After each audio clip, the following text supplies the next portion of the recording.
Alrighty, hi guys. So it's been a long time since I've made a video. And I understand and I know that, and I'm so sorry. There's been a lot going on in my life since my last video. And I thought maybe I could just catch you guys up on all of that while I drink a glass of wine. So I'm not a really big wine drinker. I prefer beer, but this Wilson Creek bottle of wine is delicious, to me at least. If you're an avid wine drinker, this might be considered a little too sweet for you, because it is a very sweet wine. It's classified as a white Cabernet Sauvignon, so a white cab, but it's so good.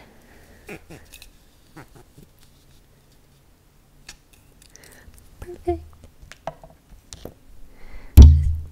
Take my glass of wine and just pour.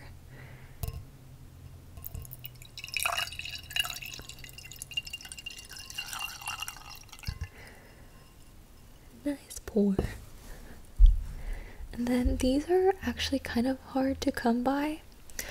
You can either get them at Wilson Creek, which is the winery that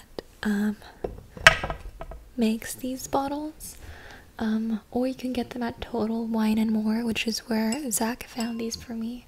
We had a hard time finding them for a while because the Wilson Creek winery is a little bit far from us, but he finally found them and got me a couple bottles of them. Starting off with the fact that I have moved in with Zach already, and we've moved into our little casita that his parents were building in their backyard. So it's basically a guest house. It's beautiful. I thought that I would make a kind of house tour for you guys so you guys could see where we are. And at first I thought I didn't want to film it until all the furniture was in that we wanted personally, but understanding now that takes a long time, especially because, you know, we are currently in the middle of planning our wedding as well. So eventually that furniture that we really want will come in, but I think for now it's also great if I film a video very soon for you guys, even if the house isn't finished completely. But so far, living with Zach has been amazing. He's my best friend, and we've been together for so long that I think both of us were just craving this next chapter in our lives. We're learning a lot more about each other for sure. And I think at first I had a really tough time. Obviously most people grow an attachment to their families. I moved out when I was 21, so a couple months ago. And in the Hispanic culture, I feel like it's not very usual for couples to move in together until they're married, which is something that Zach and I discussed with my parents, and they were very supportive. I was the last child in my family. Out of all my siblings, I'm the youngest, so my parents are now empty nesters. I moved out because they were moving to a different city, and it just made sense for me to stay local to where I already was because I go to school nearby and because I also work nearby. And to me, I think I had a very tough time emotionally with the move because my parents are getting a little bit older, and to me, I just felt like in a way I was abandoning them, which I know is not the case because eventually I was going to move out when I got married. But my siblings and I are 9 and 10 years apart, so I basically grew up as an only child with my parents, and I feel like they got really attached to me as I did them because for a long time it was just the three of us. And my dad is a man of very few words, and he would always say towards the end, when I kind of grew up and, you know, had a lot of things on my plate, he'd always say, well, Diana isn't really home. She's always at work or at school, and the days that she has off, she tries to see Zach because they don't see each other often because they're all both really busy. And when she is not home, the house feels very empty and lonely with just mom and I. And for knowing my dad, because he's not very vocal about things that are emotional to him. And because I think it also has to do with the Hispanic culture. Hispanic men are usually really tough on the outside and don't really show emotion. Him saying that, I think, always stuck with me, because I know it's not an easy topic to discuss. And I remember the first night that I spent, first night that I moved in with Zach, our guest house wasn't ready, so we were living inside with his parents and his siblings. And Zach went to the store to pick some pads up for me while I brought the rest of my belongings over to this house. And I walked in through the door. I stood in their living room and I just started bawling my eyes out. I was holding it in because I didn't want to do it in front of my family, in front of my parents. And I thought I was alone, but John, Zach's older brother, walks into the living room and sees me crying. And I just looked at him like, you know, and he went, "Oh, are you okay?" It's like, mm-hmm. He goes, "What's going on? Is it the move? Is it overwhelming?" And I was like, "Yeah, I just feel really guilty. I feel like I'm abandoning my parents. Like, they're getting older and I'm the last child, and I feel like I should have stayed with them longer, you know?" And John was so reassuring and so comforting. He was so sweet. He gave me like the biggest hug and, you know, said it is a very big change in my life, and it's not that I'm abandoning my parents, it's just the next step. Eventually it was going to happen, and they understand and they love me completely, and, you know, it's the next chapter for their lives too. So I think that's the reason why I had a very tough time, just with the move in general. But other than that, in regards to Zach and I living together, it's been wonderful. I also recently got my wedding dress. It was a great experience. This is my second time trying on wedding dresses. The first time I went during a Black Friday sale, mainly just to get a feel for the different styles that they had. And, you know, I went in not necessarily thinking I was going to buy one, but just to get a feel for a wedding dress appointment in a way. The second time I went with the majority of my bridesmaids, my mom, my sister, and my mother-in-law. And it was great. I think I tried on like a total of 7 dresses that day, and I was in between 2, both of which my what do you call them, the lady that was helping me, there's a specific name, anyways, Kim, her name's Kim, shout out to Kim at Marry Me Bridal in Orange. She actually picked out my top 2 dresses, and at the very end I landed on one and I fell in love, and it was also the cheaper of the 2, which kind of sold me. And it was a great price, so I was really happy that it was much less than I was anticipating to pay. Other than that, one of the reasons why I didn't film for a very long time, I think it's been like almost 2 months, is because I was having a tough time with school. The university that I go to has a program that is an integrated teaching program where you can get your bachelor's and special education teaching credential at the same time. And you start the coursework for this program the summer before you transfer into the university from community college. So I've been following this roadmap, and with the specific major and program that I'm following, you're not necessarily in the program until you graduate, which is kind of weird, because it's like, well, shouldn't I know if I'm in the program or not if I've been doing the coursework for this entire time, you know? Anyway, so I spoke to the counselor that is in charge of the entire program, and I told her, like, hey, I heard that if I follow the coursework for this program, I'd be able to waive the CSET and CBEST exams. And if you guys aren't familiar with these exams, there are 2 really big important exams each future teacher needs to pass. So the CBEST is the first of the 2 exams, and it's basically a subject matter competencies test. Just basic knowledge, basic skills. And I knew going into this process that I was already able to waive that first exam through coursework that I've previously taken. As for the CSET, I still had to take some classes in order to waive it through coursework. And this isn't an option for all future teachers. It's only for, I think, certain majors like the liberal arts and child development majors. But I told this counselor, I was like, hey, I heard this is a possibility. Is it okay if I go ahead and follow that roadmap in order to do this? And she said, yeah, perfect. So we went over the coursework. It sounded great to me, and I've been putting it into action. I've been doing really well in all my classes. And the program applications, so I need to complete the application, are due this upcoming Wednesday, March 15th. And I'm thinking, okay, like, it says that I need to have my CSET and CBEST results in before the application, but I'm still following the coursework for it. And is it okay if I continue to do the coursework even though the results are due next week? Because, you know, I haven't finished all the coursework. So I couldn't reach her because she was on medical leave. I spoke to a different counselor that's not even related to the program whatsoever. And she told me, actually, you're not on the roadmap to waive the exam. You're missing about 6 classes, and by now it's too late.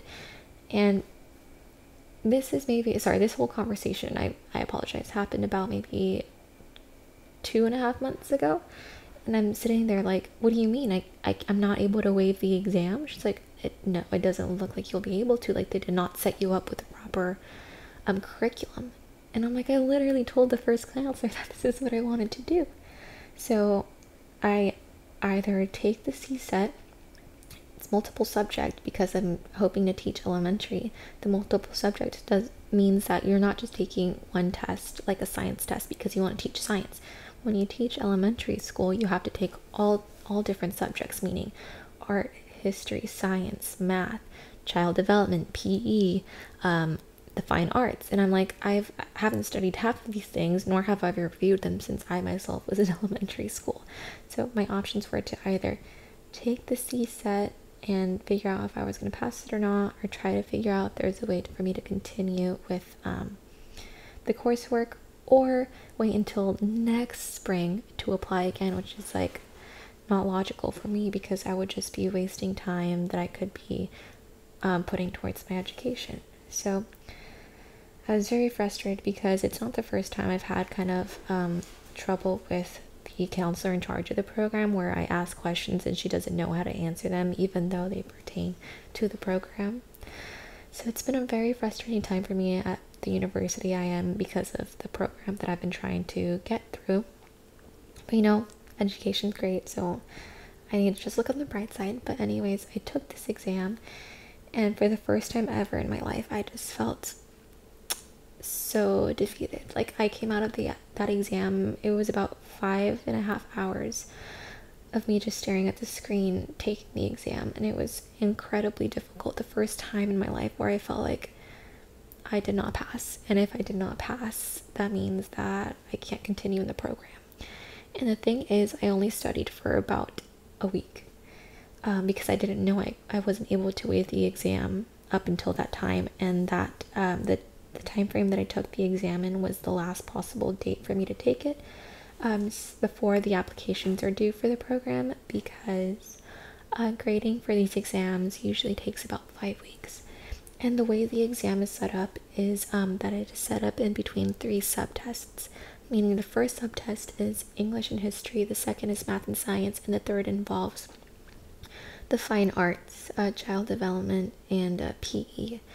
And each section had about 54 questions, including each section having about 3 or 4 essay free response questions. So even before that, though, because I had been cramming all week before the test, I was literally sitting in this exact same spot on my couch every day that week leading up to the exam for about 10 to 12 hours every day. I only got up to grab a snack and to use the restroom because I was so stressed, and because I feel like I was overwhelming my body and getting very hectic in my mind. Like, I got sick physically. Like, I got a fever, I got a massive headache the night before. I felt so ill.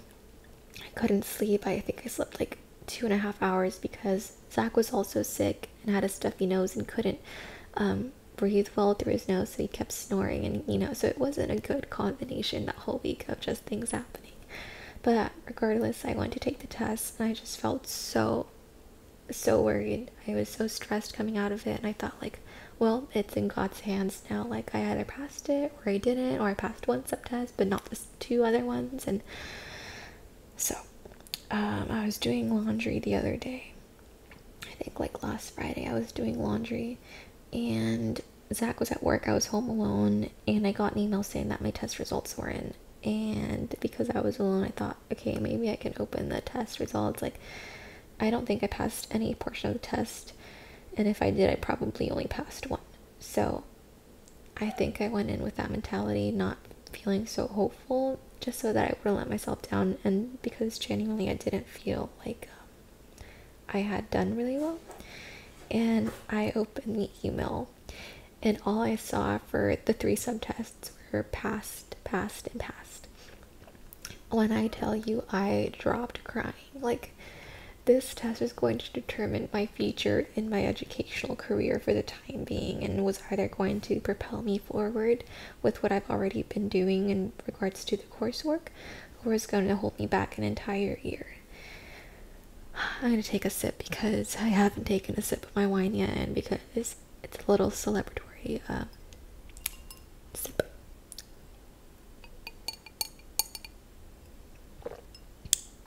That was a big gulp, I'm so sorry.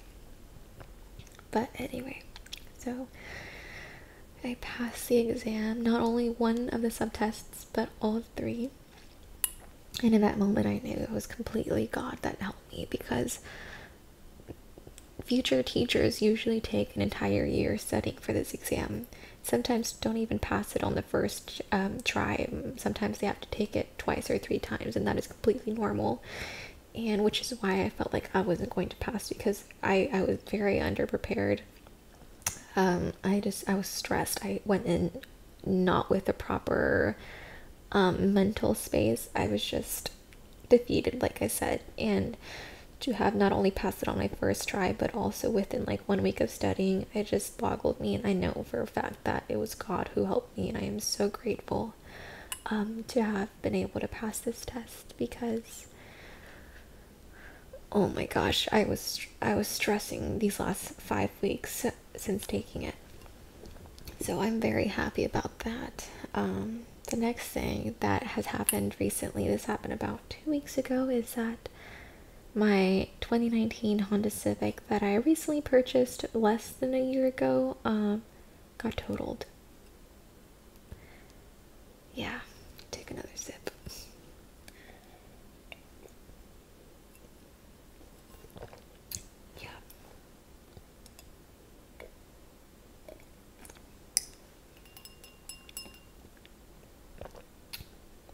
So, my car got totaled. I was again not at fault. Let me tell you what happened. So, Zach and I work at the same restaurant. Sorry, that's Draco, our dog, moving in his crate. So, this was on the 25th of February. It was a Saturday night. Zach and I both work at the same restaurant, but we work different hours, so he and I usually drive our separate cars to work. That night, we all hung out with our coworkers across the street at this bar. We weren't drinking or anything, mainly because it was already pretty late and we were tired and we had to drive home, and it was raining, so we were trying to be cautious. Also, don't drink and drive. So we were doing completely fine. And one of our co-workers' roommates that we're also super close to said his family was in town. And Zach looks at me and goes, would you like to go and visit his family really fast? We haven't ever met them and they don't live in the area, so we could go ahead and see them. I was like, okay, sounds good. We shouldn't have been out this late anyways. It was super late, and you know what they say, nothing good ever happens past 12.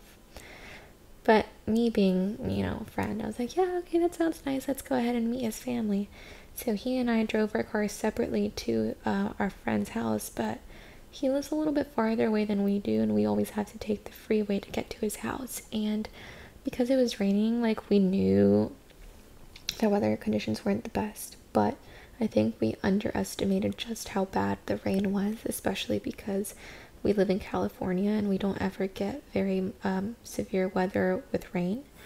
But I left first, and as soon as I got on the freeway, I was instantly scared. I'm already kind of weary when it comes to driving on the freeway, just because I've been in a couple car accidents already.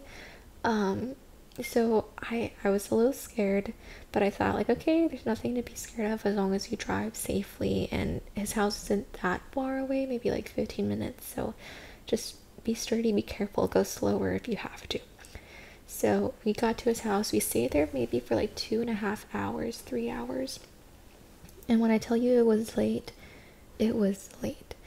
Probably like 3:30 in the morning. Zach was talking to another one of our friends, and I didn't want to interrupt, so I like patiently waited. And then finally I told Zach like, hey, we should probably go. It's really late and I'm really sleepy, and it's not good. It's like the next day already, you know? So he's like, you're totally right, let's go ahead and leave. So we were driving home on the freeway. We were making it, and it was a little scary because there wasn't traffic on the freeway, but there were really big semis that were obviously splashing a lot of water over our cars. The Civic is a sedan, so it's a little bit lower on the ground compared to semis, meaning that the water they were splashing, unintentionally of course, was going all over my car. So Zach thought to drive closer to me in order to keep an eye on me. However, I always tell him that he needs to work on keeping his distance between cars, because it's just a habit he has to be a little closer than you should be to cars. Anyway, just remember that. So I'm driving, he's driving behind me already a little too close, and when I say the freeways were bad, they were bad. Like, there were literal lakes across all lanes because of how much it had been raining that night.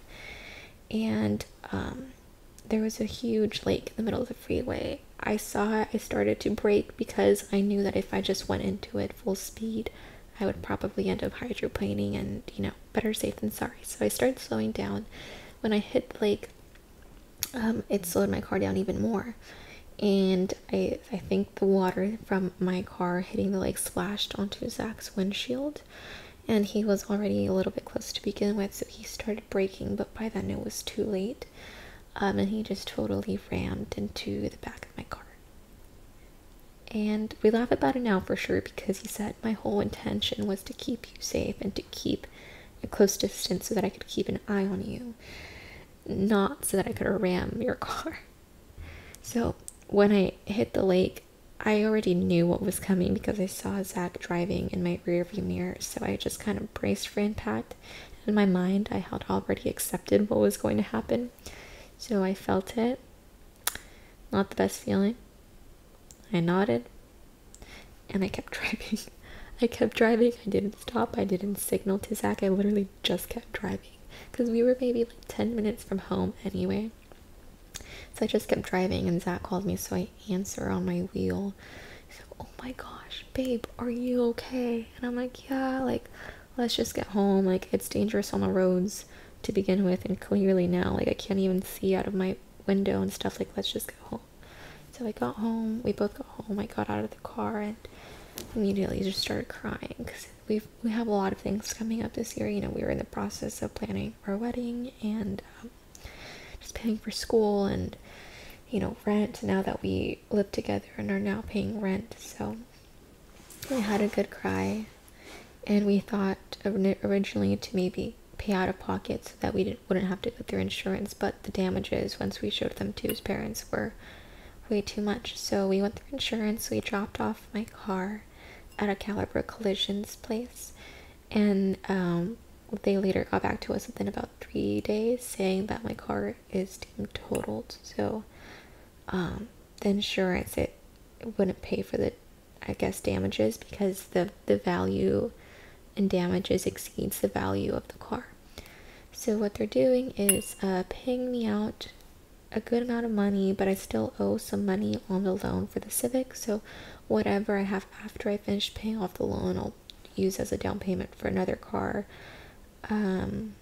whatever that may be. But it's been a couple of hectic months. I'm sorry that I haven't been able to film.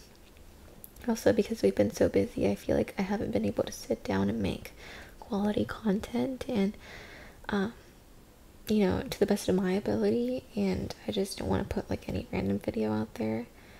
I did do my nails because I wanted to upload a GLX tutorial on the channel, but because I couldn't find my ring light for a long time since it was packed away with the cords, I didn't have the proper lighting, and when I went back to watch the video, it was really bad. So I just wanted to do this little wine chat video with you guys to tell you what I've been up to, what's been going on, and just explain some successes and some sad times. But you know what? I'm just grateful that everybody is safe and healthy and doing well, and because, you know, things could have been a lot worse, and I know that God's been watching out, especially with my exam. I cannot tell you how much of a weight was lifted off my shoulders after opening that email. I'm so happy. But thank you guys so much for watching this video, for hanging out with me. I know it's nothing special, it's just me kind of updating you on stuff and drinking wine.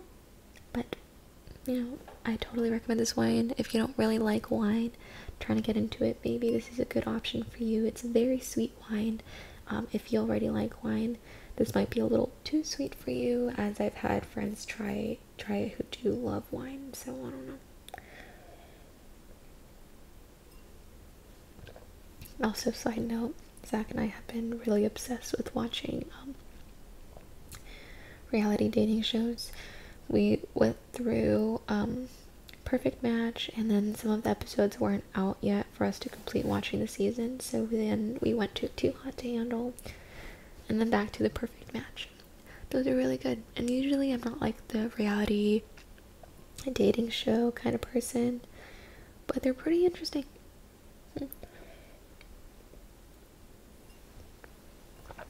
Also, I never really had to worry about cooking elaborate meals because when I lived at home, my mom would do it all the time, you know, and I was very spoiled in that matter.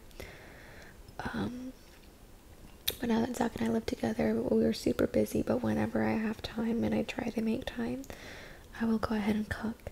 Tonight I'm just cooking hamburger helper because Zach's been really wanting it, and he says it's a simple, easy recipe that we could just put together fast. But I've been trying out cooking, and I call my mom all the time to just ask for her recipes, and so far I've made tostadas de pollo. You know, you make your tostadas, your refried beans as a layer, you put your chicken on top, your lechuga, you put your sour cream, you put your tapatio, and then you put your caldito on top of the tostadas, and then some queso cotija.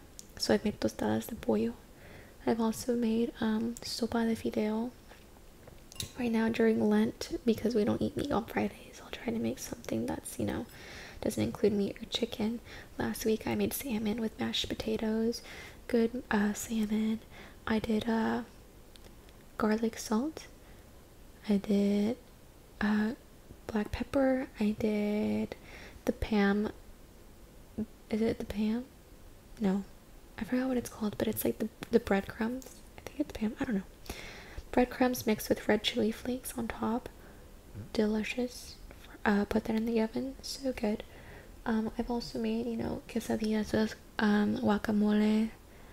I've made a lot of things actually, and I'm not naming them all, but I'm so happy. I've been beginning to cook more, but just a little update here and there.